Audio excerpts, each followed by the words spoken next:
dal leen ak jàmm Sud Quotidien dafa def taxaw seetlu tey jii ci yëngu-yëngu yi am ci Afrique sowu jant rawatina ci wàllu coup d'état yi loolu sax moo gën a fës ci yéenekaay bi génn tey jii nii suñu naataangoo yi di fasal ne Afrique sowu jant nekk na kat maillon faible ci système démocratique ak tamit sécuritaire ci wàllu continent bi at yi ñu génn kat gox boobu dafa yëngatu lool jëm nag ci wàllu coup d'état institutionnel ak tamit coup d'état constitutionnel li ko waral nag moom mooy yenn ci njiiti réew yi nag bis bu seen mandat jeexee dañuy jéem a ngoyaat ut beneen mandat loolu sax mooy indi ay jafe-jafe li ni mel lañ nemeeku ca Guinée Burkina Faso Côte d'Ivoire ak tamit Togo am na tamit ay coup de force yoo xam ne gis nañ ko fi bi ci mujj mooy bi am juróomi fan ci weeru septembre fële ca Conakry waaye tamit ak ca Mali su fekkee sax am na ay jafe-jafe am na yenn dëkk yoo xam ne kat gàcce ngalaama bu ci mel ni Ghana Niger ak tamit Nigéria ci Sénégal nag ba léegi nag ñu ngi xaar lu jëm nag ci wàllu Macky Sall ci wàllu troisième mandat bi ca benn sax Patrice Talon moom nee na moom du laajaat lu jëm ci ñetteelu mandat bi Le Soleil dellusiwaat ak ñun ba tey ci coup d'état bi am fële ca Guinée suñu naataango di fasal ne am na sax mission diplomatique boo xam ne kat bu nekk ci CEDEAO ñu ngi koy xaar ci Conakry tey jii nag ci àjjuma ji mission boobu nag ñi ci bokk moom mooy chef de la diplomatie pays membre yooyu noonu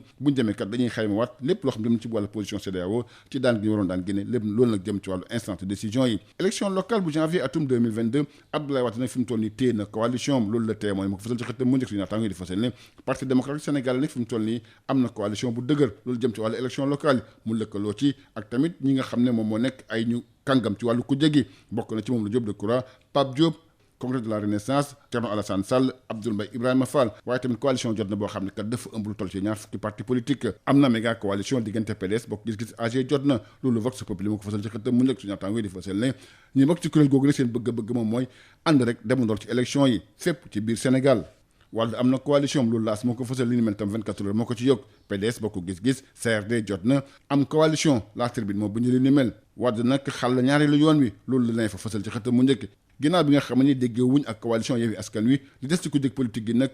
ber yoonu boppam ànd ceeg PDS am nag seen coalition boo xam ne que bu bees tàqalay doon loolu nag jëm ci élection yi dëgmal si bëgg nañ nag am ay candidature fépp foo xam ne ci biir Sénégal la muy tamit département yi ville yi ak tamit communes yi Wade Pape Diop Thierno Alassane Sall Abdoul Mbaye yeneen xar kanamu ku jëkk politique loolu observateur moo ko fësal coalition boo xam ne kat kenn xaaru ko woon ndaxte kat li leen xaajale dafa bëri lool loolu yéeni kab di Les Échos moo ko fësal ci xëtam mu njëkk suñu naataangoo yi di bind ne Pape Diop sax mu nga fële ca Paris nag ngir war faa dajeek maître Abdoulaye Wade yéeni kab di Libération dafa dellusiwaat ci coow li am ci wàllu passeport diplomatique yi ginnaaw kilifa teg nañ loxo kii nga xam ne kat moom moo nekk Simon ñu jàpp ne kat mbirum ñaari millions moo waral li ni mel El Hadji Diadji Condé mi ñu jàppoon nag fi mu toll ni yóbbu nañ ko ca parquet ba fi mu toll ni kat bab bi mu ngi ci camp procureur bi boo defoon la nga sax dinañ ubbi nag information judiciaire lu jëm ci ñaari député yooyu nag ñoom di leen di xaar lu rëy lay doon moo tax sax ministre bi ñu dénk wàlla yoon kat dina laaj assemblée nationale ñu tekk malaanu kër laa ñaari député yooyu muy Mamadou Sall ak tamit kii di Boubacar Biaye loolu suñu naataangooy di Les Échos ñoo ko ci yokku di fësal ne ba tey kilifa nag tey jii lañ ko yóbbu ci kanam parquet bi ba tey ci wàllu woowu yéeni kaab yi laas di bind ne fi mu toll ni kat bal bi mu ngi ci kanam procureur bi lu jëm na ci dindi malaanu kër laay ñaari député yi nga xam ne kat dañ leen tuumaal ci wàllu tàggat yaram football Sadio Mané fi mu toll nii kat dafa wane boppam bu baax a baax équipe nationale bu Sénégal nekk koo xam ne kat mooy suñu leader technique Sadio Mané bokk ci ñi nga xam ne kat ñoom ñoo gën a yàgg ci équipe bi ndaxte ñu ko convoqué woon ci atum 2012 ci wàllu Jeux olympiques yi ginnaaw bu defee fukki at ci équipe nationale bi fi mu toll nii kat moom moo yaakaaru Sénégal dafay gën di dëkkal boppam ndaxte kat fi mu toll nii bokk na ci ñi nga xam ne kat ñoom ñooy génne Sénégal ci ay jafe-jafe ginnaaw Henri Camara Sadio Mané moom moo nekk meilleur buteur histoire football bu Sénégal ñu des ba tey ak suñu naataangoo yi di la koor ñu del siwaat ak ñun ci éliminatoire coupe du monde atum 2022 ak ñaari match yi nga xam ne Sénégal football na ko am ci ñaari ndam am ci juróom benn poñ yoo xam ne kat lu am solo la donte sax am nañ ndam waaye am na loo bëri loo xam ne kat sooxee na ci wàllu équipe nationale bi di ay laaj yoo xam ne kat Aliou Cissé war na ci indi ay tontu laaj yooyu bokk na ci wàllu trio d'attaque bi poste latéral droit ak jeu boo xam ne kat ba léegi ñu ngi koy ŋàññi yéeni kab di sat moom dafa def taxaw seetlu ci ñaari journée yooyu nee na kat am na joueurs yoo xam ne ñoom gàcce ngalaama bokk na ci Saliou Ciss Boulaye Dia ak tamit kiitu Cheikhou Kouyaté nee na kat ñooñu moom marqué nañ sax ay points yéeni kab di sat ba tey des ak ñun ci wàllu Teungueth FC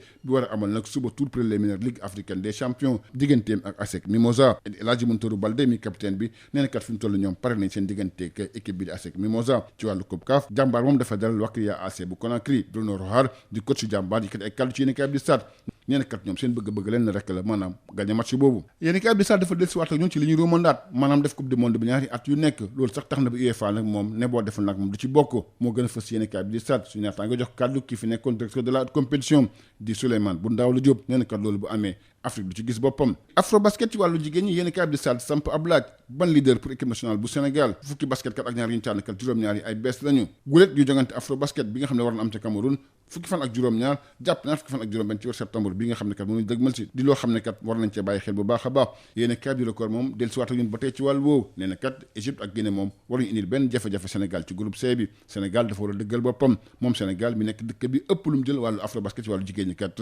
war na dëggal boppam ci afrobasket bi nga xam ne kat moom la ñu dëgmal si mbokk yi jaa ngeen jëf ba beneen incha allahu rabbi. Bonjour à tous. Sud Quotidien s'arrête sur l'instabilité politique et institutionnelle en Afrique de l'Ouest entre coups d'État constitutionnels et ou militaires. C'est le titre du journal. L'Afrique de l'Ouest semble devenir le maillon faible du système démocratique et sécuritaire du continent africain. Ces dernières années, cette partie du continent vit au rythme d'une instabilité politique et institutionnelle du fait des changements de constitution pour permettre aux chefs d'État en fin de mandat à se maintenir au pouvoir au-delà de la limite autorisée. À ces coups d'État constitutionnels qui ne disent pas leur nom, notamment en Guinée, au Burkina Faso, en Côte d'Ivoire, au Togo, s'ajoutent les coups de force militaires, comme c'est le cas le 5 septembre dernier en Guinée, mais aussi au Mali. À cette honteuse grisaille, on note une petite embellie, notamment au Ghana, en Mauritanie, au Niger, au Nigeria. Au Sénégal, le pays retient son souffle, alors qu'au Bénin, Patrice Talon a fini d'anticiper les couleurs qu'il ne briguerait pas un troisième mandat. Le quotidien national Le Soleil s'arrête sur le coup d'État en Guinée. Nos confrères révèlent que la mission diplomatique de la CEDEAO est attendue à Conakry ce vendredi.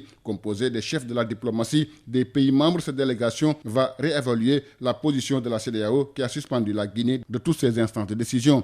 Élection locale de janvier 2022, Wade tient sa coalition, titre Le Témoin. Mon confrère explique, le Parti démocratique sénégalais tient désormais sa coalition en direction des élections locales de janvier 2022. Maître Wade et le PDS seront accompagnés par de grosses pointures de l'opposition sénégalaise. Pape Diop, Mamadou Diop Decroix, le Congrès de la Renaissance démocratique à travers Thierno Alassane Sall, Abdoul Mbaye, Ibrahima Fall, et la coalition Jotna regroupant plus d'une vingtaine de formations politiques évoluant au sein de l'opposition. Méga coalition entre le PDS, Bokk Gis Gis, AJ, CRD, Jotna, titre Vox Populi. Selon mon confrère, les membres de cette coalition engagent sans délai les militants et sympathisants des partis à se mettre ensemble pour travailler à la mise en place d'équipes gagnantes aussi bien au plan départemental qu'au communal. Le PDS tient sa coalition, titre LAS, Wade ratisse large, ajoute 24 heures. Le PDS, Bokk Gis Gis, AJ, le CRD et Jotna en coalition renchérie la turbine. Wade engage la deuxième voie, barre la une du quotidien L'Info. Largué par la coalition Yewwi Askan Wi, le reste de l'opposition sénégalaise, avec à sa tête le Parti démocratique sénégalais,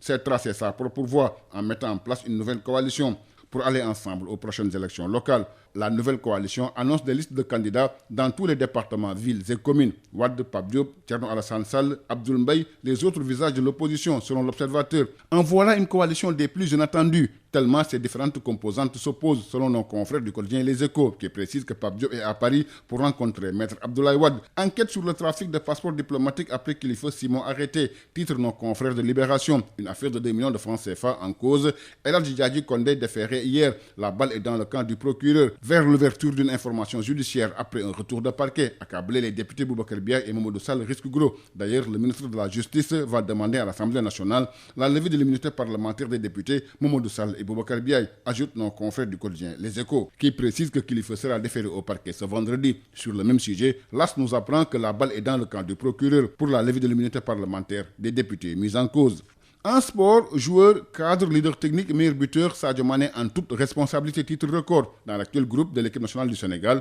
dont les plus anciens comme lui ont entraîné leur première sélection en 2012 dans la foulée des Jeux Olympiques de Londres. Sadio Mané fait figure d'épicentre. Outre son statut de cadre qui lui confère ses 10 ans de présence dans la tanière, le numéro 10 de la sélection du Sénégal est le meilleur buteur, le deuxième de l'histoire de la sélection derrière un certain Henri Camara. Nous restons avec nos confrères qui font le bilan des 2 premières journées des éliminatoires de la Coupe du Monde de Qatar 2022. 2 matchs de victoire pour 6 points. Malgré tout, le jeu des Lions du Sénégal pose des questions auxquelles Aliou Cissé doit apporter des réponses. L'utilisation de son trio d'attaque, le poste de latéral droit, mais surtout corriger le jeu de son équipe. Toujours à propos des 2 premières journées des éliminatoires de la Coupe du Monde Qatar 2022, Stade nous apprend que certains joueurs comme Cheikhou Kouyaté, Boulaye Dia et Saliou Ciss ont marqué des points. Coupe d'Afrique des clubs, le quotidien sportif Stade nous apprend que Teungueth FC va jouer samedi contre l'ASEC Mimosa pour le tour préliminaire de la Ligue africaine des champions. Capitaine de la formation rufisquoise, El Hadji Mountarou Baldé déclare que ses coéquipiers sont prêts sur tous les plans. En Coupe CAF, les académiciens de Djambar affrontent Wakria AC de la Guinée.